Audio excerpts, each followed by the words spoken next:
भ्रष्ट नेता, भ्रष्ट अधिकारी, भ्रष्ट कर्मचारी और यथा राजा तथा प्रजा, भ्रष्ट जनता। इन्हीं 78 सालों ने सिर्फ यही दिया।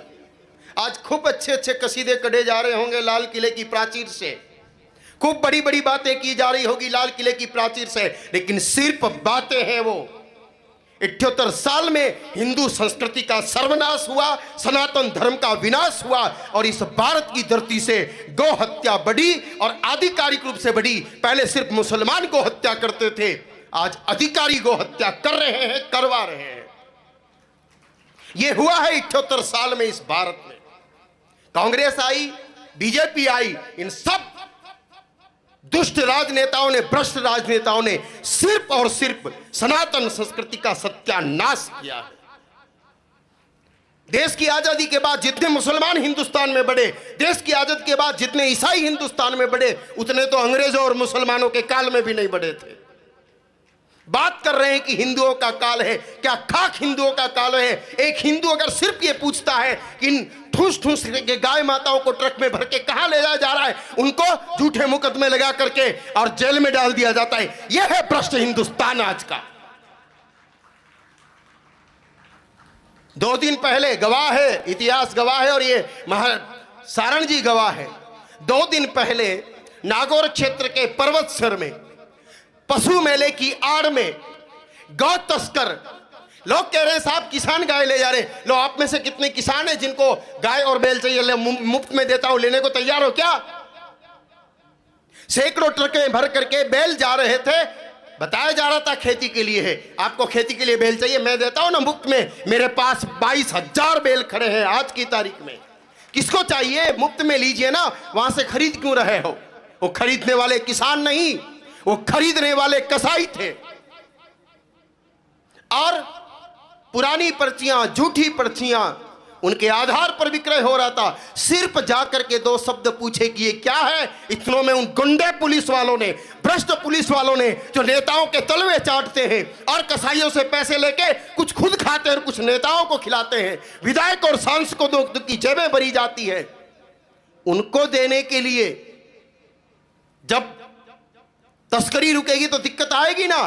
तो सिर्फ प्रश्न करने पर, केवल सवाल पूछने पर लाठीचार्ज किया जाता है। और सिर्फ पुलिस ही नहीं, उन तस्करों को भी खुली छूट दे दी जाती है कि कुल्हाड़ी और हथियारों से हमला किया जाए।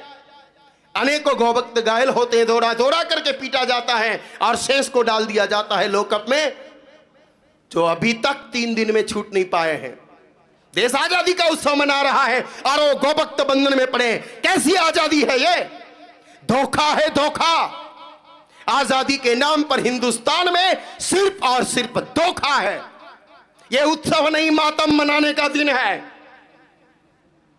उत्सव मनाने का नहीं, मातम मनाने का दिन है। जिस आजादी के लिए भगत सिंह, चंद्रशेखर अपने प्राण दे करके गए, वो आजादी हमें आज भी नहीं मिली है। वो भ्रष्ट पुलिस से मुक्ति चाहते थे, सिर्फ सत्ता परिवर्तन नहीं चाहते थे, वो चाहते थे कि व्यवस्था परिवर्तन हो। व्यवस्था परिवर्तन नहीं हुआ, सिर्फ सत्ता हस्तांतरित हुई है। सब कुछ वैसा ही चल रहा है, सब कुछ वैसा ही। झूठे वादे और ज्ञान दिए जाते हैं।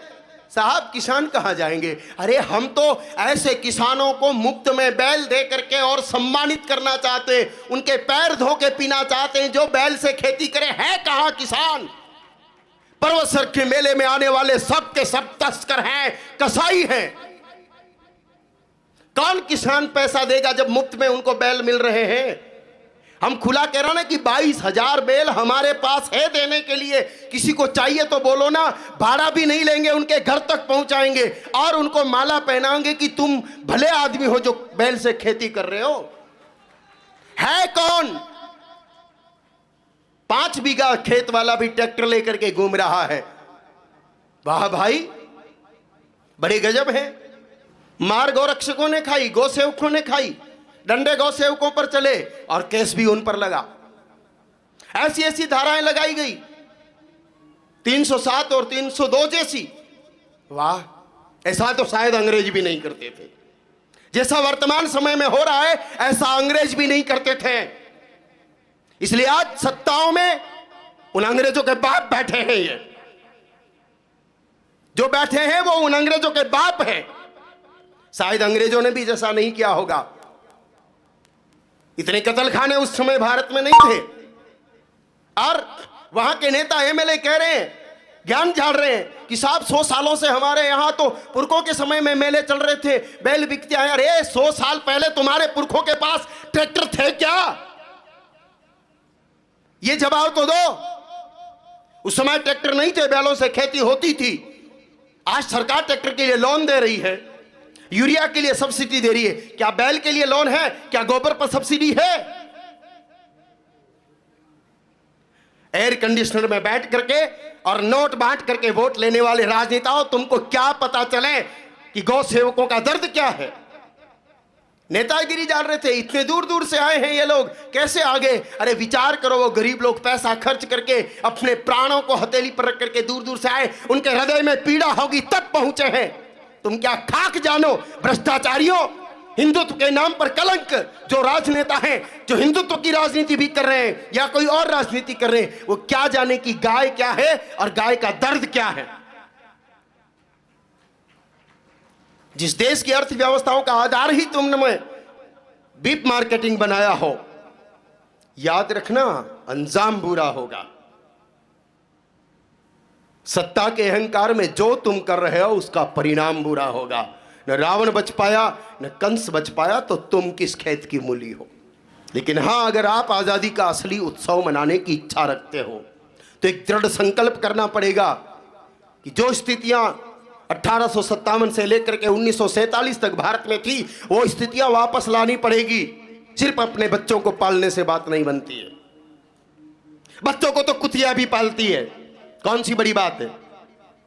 कुत्ता भी अपने बच्चों को पालता है, कुतिया भी अपने बच्चों को पालती है। सिर्फ आप अपने बच्चों के पालन पोषण में लगे हो तो आप लोगों को मनुष्य और विशेष रूप से हिंदू कहलाने का अधिकार नहीं। जिसको अपनी संस्कृति का गौरव नहीं, जिसको अपने राष्ट्र के गौरव का कोई परवाह नहीं, जिसको अपनी मां की हत्या को रोकने का कोई चिंतन भाव नहीं, उसको हिंदू कहलाने का भी कोई अधिकार नहीं।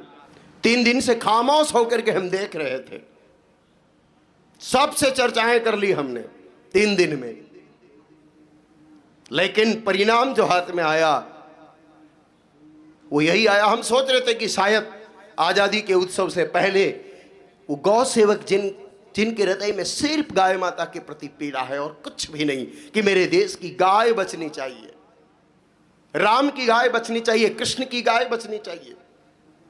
कृष्ण भक्ति का ढिंडोरा पीटने वाले इन नेताओं से हम पूछना चाहते हैं कि आप कौन से कृष्ण की भक्ति करते हो? क्या वही कृष्ण जो 9 लाख गाय माताओं के बीच में जन्मे थे, या आपका कृष्ण कोई दूसरा है? राम भक्ति का पाखंड रचने वालों से पूछना चाहते हैं कि रामचरितमानस में जिन राम के लिए लिखा है कि विप्रधेनु सुरसंत हितलीन मनुज अवतार, जिस रामचरितमानस में लिखा है कि गौद्विजधेनु देव हितकारी, क्या उसी गाय के प्रेमी राम की बात कर रहे हैं या आपका राम कोई दूसरा है? कौन से राम भक्ति की बात करते हैं आप? अगर आप राम भक्ति की बात करते हैं तो फिर उस राम की गाय माता भी तो बचनी चाहिए जो राम गाय के लिए धरती पर आए। उन राम की गाय माताएं कट रही है और राम भक्ति का ढोंग कर रहे हो, राम भक्ति का पाखंड कर रहे हो। अगर राम के भक्त हो तो सबसे पहला काम तुम्हारा गाय माता को बचाने का होना चाहिए, गौ हत्या पर प्रतिबंध का होना चाहिए। ये ढोंग और पाखंड याद रखिए, बहुत लंबा नहीं चलता है। कुछ दिन आप ढोंग और पाखंड के बल पर अपना उल्लू सीधा कर सकते हो, लेकिन अगर लंबा चलना है तो सत्य का आश्रय लेना ही पड़ेगा। मुगलों ने ढोंग किया गए, अंग्रेजों ने ढोंग किया गए, कांग्रेसियों ने ढोंग किया गए, आप लोग भी ढोंग करोगे तो जाना पड़ेगा। अंग्रेजों की तरह यातनाएं दी जा रही है, बिना किसी सबूत के उनको लॉकअप में, जेल में डाला हुआ है। ये चिंगारी है, ऐसा नहीं हो कि इस चिंगारी के भभकने के बाद तुम्हारी सत्ताएं जल करके राख हो जाएं। लोकतंत्र है और इसको लोकतंत्र कहते तो फिर नहीं चाहिए हमें ऐसा छद्म लोकतंत्र, चाहिए हमें ऐसा झूठा लोकतंत्र जिसकी नींव ही झूठ के आधार पर बनी हुई हो। क्या दोस्त था उन लड़कों का जो सिर्फ ये पूछने के लिए चले गए कि आप जहां पर नियम है सिर्फ 2 बेल एक पिकअप में भरने का, वहां पर आटा ठूंस रहे हो। नियम है कि 18 महीने से ऊपर की आयु के ही बैल को ले जाने का, वहां पर 12-12 महीने के लिए भी ले जा रहे हो। क्यों ले जाए जा रहे हैं? जहां उन नियमों की धज्जियां क्यों उड़ रही है? सिर्फ ये बात करने की सजा। उनमें से अधिकांश पढ़ने वाले बच्चे हैं, उन पर 307 लगा करके उनका कैरियर खत्म करने का प्रयास किया जा रहा है, उनका भविष्य नष्ट करने का प्रयास किया जा रहा है। अगर आप लोग सचमुच आजादी का उत्सव मनाना चाहते हो तो सबसे पहले आप लोगों को विचार करना होगा कि आप लोगों को क्या करना है।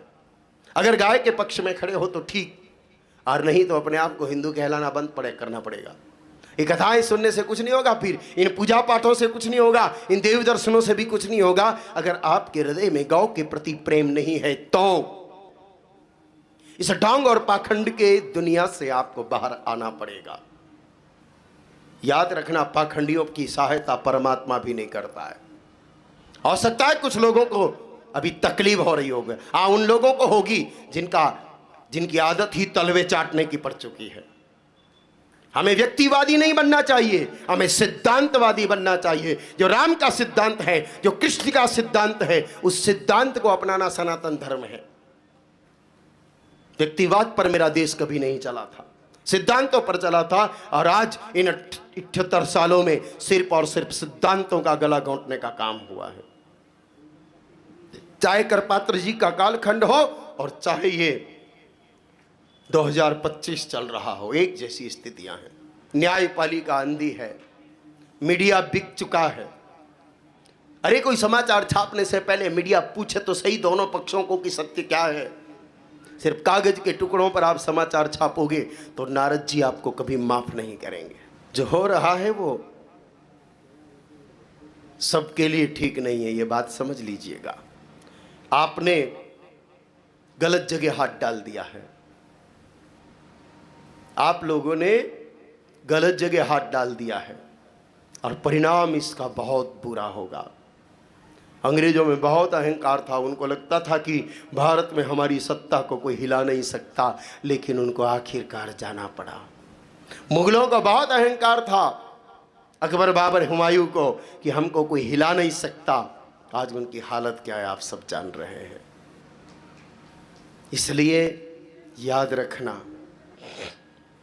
आप सबसे हम सिर्फ इतना ही कहना चाहते हैं, आज के इस तथाकथित आधी अधूरी आजादी के महोत्सव पर, जहां कोई भी कभी भी किसी का गला काट सकता है, जहां कोई भी कभी भी पुलिस वाला किसी को भी पकड़ करके अंदर डाल सकता है, जहां कोई भी मीडिया किसी के भी बारे में बिना जांच पड़ताल किए कुछ भी छाप सकता है, इन परिस्थितियों को अगर हमने नहीं बदला तो आने वाले समय में ये उत्सव सिर्फ उत्सव बन के रह जाएंगे और कुछ भी नहीं होगा, कुछ भी नहीं होगा। अगर आप सनातन संस्कृति का वास्तविक विकास चाहते हैं, आप सनातन संस्कृति का सत्य विकास चाहते हैं, तो सबसे पहले तो हमें उस दिव्य बल को प्राप्त करने के लिए अपने जीवन में भगवती गाय माता को स्थान देना पड़ेगा, स्वयं को स्थान देना पड़ेगा। और उस प्राप्त बल से, और आप ये मत सोचना कि सत्ताओं में बहुत ज्यादा दम होता है। भ्रष्ट सत्ताओं की नींव ज्यादा गहरी नहीं होती है। अरे एक अकेला शिक्षक आचार्य चाणक्य पूरे धनानंद के शासन की चूलों को हिला गया था, याद है, इतिहास साक्षी है। अकेला शिक्षक था वो, सिंगल शिक्षक, जिसने पूरे नंद वंश का नाश भी कर दिया और धनानंद के शासन का भी खात्मा कर दिया। इसलिए याद रखना, भ्रष्ट, झूठे और सनातन धर्म के विरोधी शासकों की जड़ें ज्यादा गहरी नहीं होती है, ये तो थोड़ी सी हवाओं से ही उखड़ करके बिखर जाया करती है। इसलिए अगर हम लोग मजबूत रहे, दृढ़ रहे, घबराना नहीं है, ऐसी कई जेलें खुलेगी। हो सकता है आने वाले समय में जेलें सब केवल गौ सेवकों से भरी रहे, लेकिन हिंदू नारियों को एक नहीं 100 संतानें पैदा करनी है कि जेलें भी थक जाए कि हम कितने गौ भक्तों को अपने भीतर समा पाएंगे। कुछ तो कर गुजरना पड़ेगा। हो सकता है लंबा चले खेल, 2-5 दिन में नहीं, महीने 2 महीने में नहीं, सालों तक चले ये खेल। हो सकता है खेल सालों तक चले, लेकिन याद रखना, सत्यमेव जयते नानृतम, विजय तो अंतो गत्वा सत्य की ही होती है। और जिस गौ से सच्चिदानंद भगवान प्रेम करे, उस गौ के सेवकों की अंतो गत्वा विजय होगी ही होगी।